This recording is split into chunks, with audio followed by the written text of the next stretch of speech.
professionalism involves the conduct of that officer in discharging his or her duty, the ability to discharge without fear or favor or contradiction.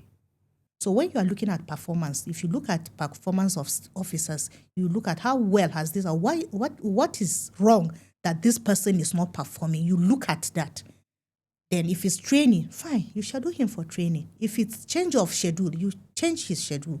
Hello and welcome to Transparency Files, ICPC's weekly television program. My name is Murna Barnabas Atiai. In every institution, public or private, the standard of professionalism determines whether corruption thrives or falls. When officers uphold ethics, transparency follows. But when professionalism breaks down, corruption finds room to grow. Professionalism is integrity in action. Whether you are a teacher, public servant, or entrepreneur, your commitment to doing your job with honesty and excellence strengthens the fight against corruption. In today's edition, we explore professionalism in the fight against corruption, why competence, discipline, and ethical conduct are powerful tools in promoting accountability and good governance in Nigeria. Also on the program, we bring you updates from our state offices and other exciting segments. Stay with us. But first, let's join Joy Aja for this week's top anti-corruption highlights. It's over to you, Joy.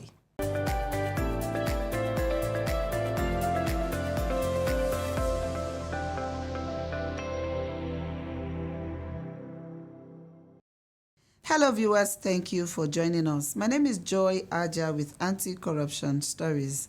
The Federal Capital Territory High Court, sitting in Abuja, has dismissed a fundamental rights enforcement suit filed by the suspended Director General of the Nigeria Civil Aviation Authority, NCAA, Captain Musa Nuhu, against the ICPC. Captain Nuhu had challenged the invitation extended to him by the ICPC in connection with official vehicles allegedly remaining in his possession during his suspension from office. The applicant contended that the invitation amounted to harassment, intimidation, and a violation of his fundamental rights to personal liberty and freedom of movement as guaranteed under Sections 35 and 41 of the 1999 Constitution as amended.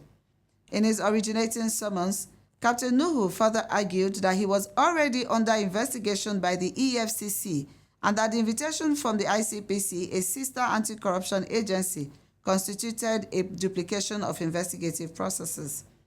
In response, the ICPC, through a 13-paragraph counter-affidavit, stated that 8 months after his suspension, Captain Nuhu continued to retain and use 3 official vehicles belonging to the federal government.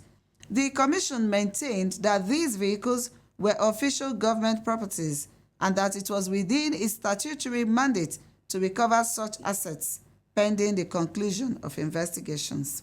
Countering the applicant's argument on alleged duplicity of investigation, the ICPC clarified that its invitation to the suspended NCAA bus was limited to the recovery of government property unlawfully retained, which was distinct from the subject of investigation being handled by the EFCC. In her judgment, Honorable Justice Njideka Nwosuiheme held that there was no fundamental right of the applicant known to law that had been breached or warranted any judicial protection. She dismissed the application while describing it as unmeritorious. With this ruling, the court affirmed the ICPC's legal authority to invite and question suspended public officials over the use or retention of government property pending investigations. That is all on this segment. Transparency Files continues with Muruna. Please stay with us. Corruption not in my country. You see, I don't pity those corrupt officials. They are terrible. All of them are thieves. It's those small corruption that is killing this country. Benny, it's true. Greetings to you, sir. Greetings, my brother. From the power company. I discover you connected illegally. It's not only me. Even Baba Femi here, is connected indirectly. Even with our prepaid meter, he connected indirectly. That is even more Iyarisika connected indirectly. No. It is wrong to connect electricity illegally. Young man, I have a son like you. Ba, lafi jẹun. You are not supposed to offer me bribe. Bribery is corruption. Not in my country. Daniel, take off the light. Yeah. Stop corruption now. Corruption not in my country. If you're just tuning in, welcome back to Transparency Files. Every organization relies on professionals who do the right thing even when no one is watching. In law enforcement, public service, education, and business, professionalism builds trust between institutions and the people they serve. At the ICPC, professionalism means adhering to ethical standards, being guided by the rule of law, and handling every case with fairness, confidentiality, and competence. It's what ensures that justice is not just done, but seemed to be done. To discuss how professionalism strengthens the anti-corruption system, we spoke with some staff members of the commission. Let's take a listen.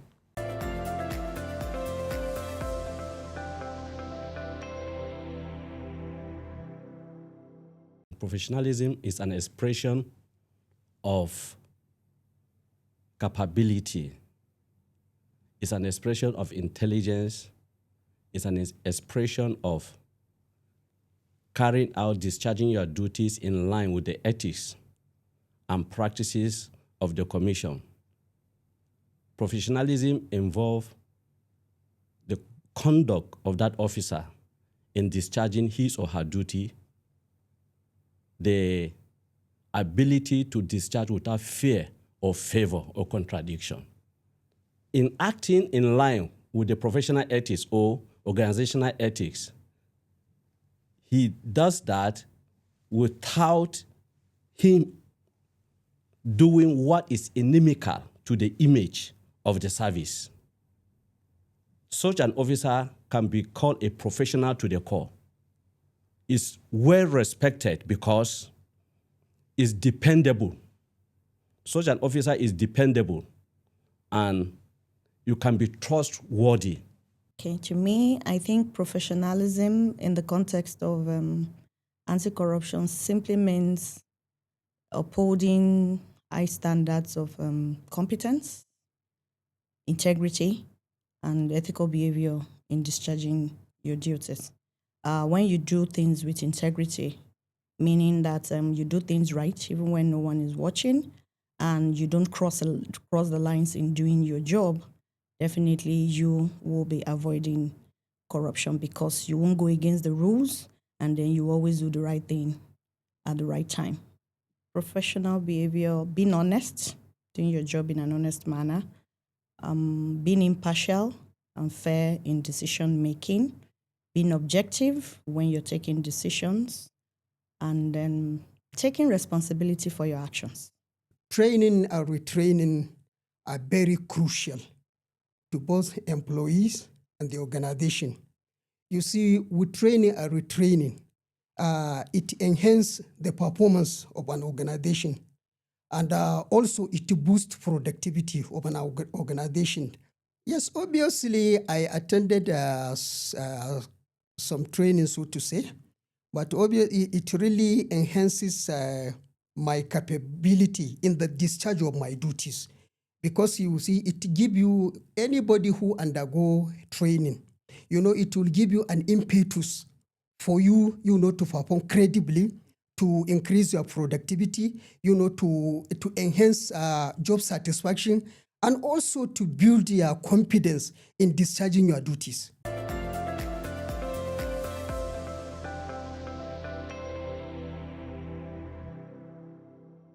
Thank you for staying with us. Professionalism is not just about having qualifications. It is about character, commitment, and consistency. When civil servants, law enforcement officers, journalists, and even contractors perform their duties with integrity, it creates a culture where corruption cannot easily survive. We also spoke with the head of the Commission's Training and Capacity Development Unit on how regular training, mentorship, and performance monitoring keep officers sharp, disciplined, and ethically grounded. Let's hear her.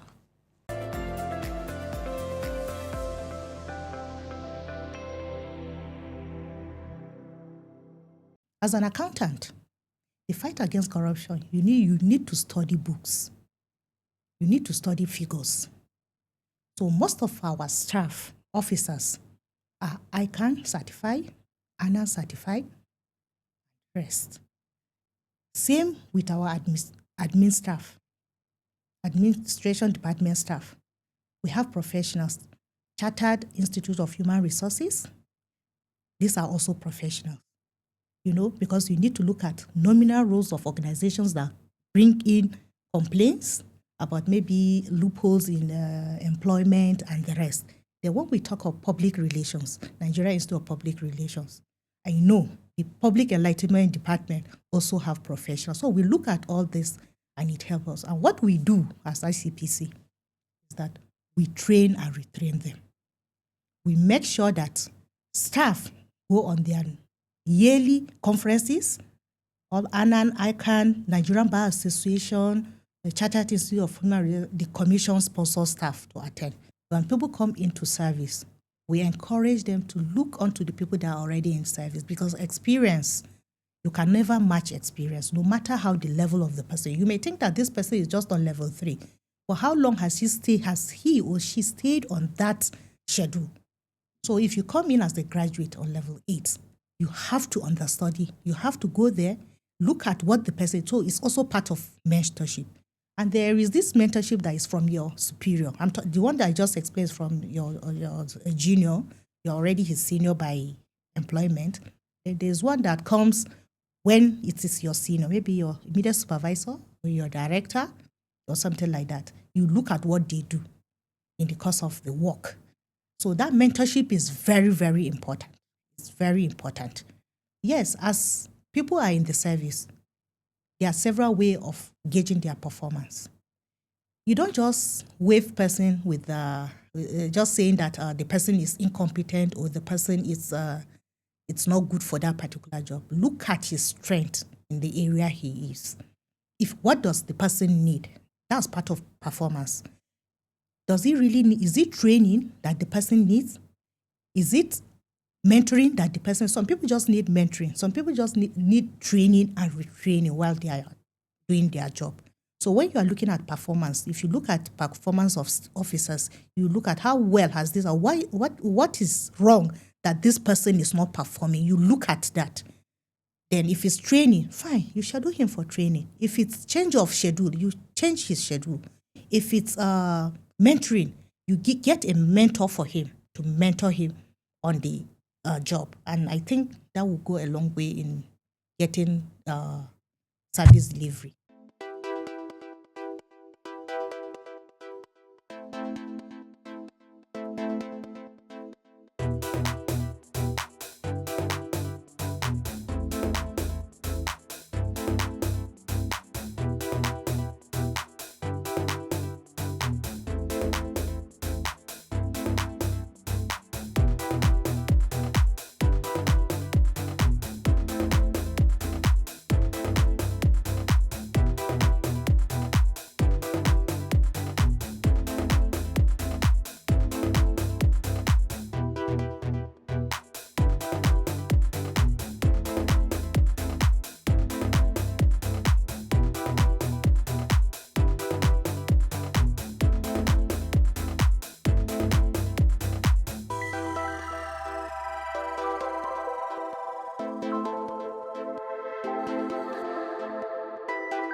Welcome back. Now to the youth segment. Sometimes corruption doesn't start with a bribe. It starts with pressure to belong or to live like others. From exam malpractice and sorting in school to inflating contracts or accepting kickbacks at work, many young people get drawn into corruption not because they want to, but because everyone around them is doing it. Let's hear from young Nigerians as they share their thoughts on how peer pressure pushes youths into corrupt acts and what can be done to break free from it.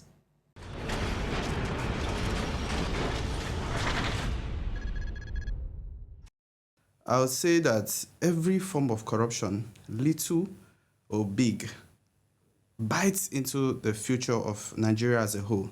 So we as young, strong, and vibrant, we have a very vital role to play when it comes to eliminating corruption, whether small or big. The little act of saying no to bribery, little act of saying no to certain things that will harm the nation's growth is what I would say that begins with anti-corruption. That's when the moment you start fighting corruption. Our role, most especially, is standing out, being the one that will make the change. Because corruption, per se, is now resident in the youths, in quotes, in the sense that the most cases of cyber crimes coming from the youths, most cases of malpractice coming from the youths, and the moment we be the one to bring that sensitization that, okay, this is actually not good, this is actually not good, it will help to spread the narrative to the whole others that needs to know the dangers of engaging in corrupt practices. So you get to see that in universities mostly, where you have large accommodation of the youths, you tend to see that most of them indulge in Yahoo practices. And then you now seeing that, okay, I have this friend that's into Yahoo and he's actually doing fine, he's driving flashy cars, living expensive lifestyle, you feel intimidated. So you'll be like, guy, come and teach me so and so thing that you're doing and let me too belong into this society, that kind of thing. Then the second one is the everyone is doing it syndrome, where people try to generalize corruption. They tell you that, this is something this guy is doing now. Why are you now doing strong head? Just follow them, do what they're doing. At least you myself, you see something from inside. To break free from this, I would say knowing self-awareness. If you know yourself, know the background you came out from, your values which you uphold, then I think that all those things don't actually have much effect on you. So as a person, generally, if you do not know who you are, and if you've yet to identify who you are and what your worth is, anything will come and will move you like a wind. So when pressure comes and you don't know you don't have a direction that you have given yourself or a target, then any pressure will come and then you go with it. A solution that can be given to that is to know yourself, identify your strengths and your weakness, know what works for you, and then move with that, not allowing the noise from the outside world distract you from where you're heading to. Peer pressure does that in various ways. I think it's majorly centered on the facts, rather centered on the person who is experiencing it. You get maybe the fear of like rejection, maybe wanting to feel among, and the avoidance of confrontation. You get as a whole, it happens to human beings a lot. People need to learn to be assertive, in the sense that when your yes is yes and your no is no, you get. So like if someone tells you to do something, sometimes people, they have what they want to do and then they have what they have to do, allegedly. So like when people are telling you, oh, do this, do that, and all of that, if you're aware that you shouldn't do this or you don't want to do this, I think having the guts to say no helps you stand out and also avoid, doing it in the end. I am a Nigerian, a highly cultured race. My culture abhors corruption, and with my integrity, a new Nigeria is possible. I say no to corruption today to build a future for my children. Join me and imbibe the culture of integrity to build a Nigeria of our dreams. Before we end this week's edition of the program, here is an update on activities from our state offices across the country. Damilola Oyejegede is our guide. From Imo State, the ICPC has inaugurated the Anti-Corruption and Transparency Unit Act 2 at the Federal Medical Center, Umuahia, Abia State. Led by Mrs. Chinwe Egbeocha, Deputy Director, ICPC Imo State Office, the exercise emphasized the Commission's commitment to promoting integrity and accountability in public institutions. The newly inaugurated 6-member team was charged to uphold transparency, fairness, and due process in service delivery, while the center's management pledged continued support for ICPC's anti-corruption initiatives. ICPC Ondo State has sensitized staff of the Federal Ministry of Agriculture and Food Security on ethical conduct, anti-corruption principles, and the National Ethics and Integrity Policy, NEIP. The session, facilitated by Mr. Ganiu Owolabi, head of the Public Enlightenment and Education Unit, focused on promoting integrity, accountability, and transparency in agricultural service delivery. He urged participants to uphold the 7 core values of the NEIP and apply them in program implementation. The state coordinator of the Federal Ministry of Agriculture and Food Security, Mr. Sunday Ojo, commended ICPC's enlightenment efforts and pledged continuous collaboration to strengthen ethical standards in public service. In Sokoto, ICPC has sensitized members of the NYSC Anti-Corruption CDS Group and presented certificates to outgoing 2024 Batch C Core members for their active participation in anti-corruption advocacy. The session, held at the Federal Government College, Sokoto, emphasized integrity, transparency, and accountability as pillars of national development. Representing the resident anti-corruption commissioner, Mr. Yusuf Kabiru, commended the core members for their commitment and urged them to remain ambassadors of integrity beyond their service year. Also from Niger State, the resident anti-corruption commissioner, Mr. Kennedy Ebotemen, led a delegation on a courtesy visit to the State Independent Electoral Commission. The visit sought to strengthen collaboration towards promoting transparency and accountability in electoral processes.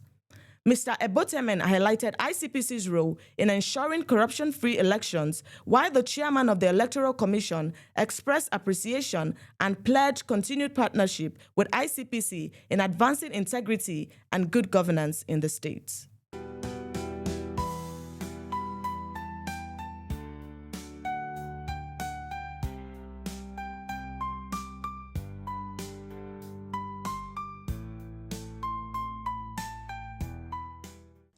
And that brings us to the end of today's edition of Transparency Files. Join us again next week, Friday at 6:30 p.m. on the network service of NTA and NTA International.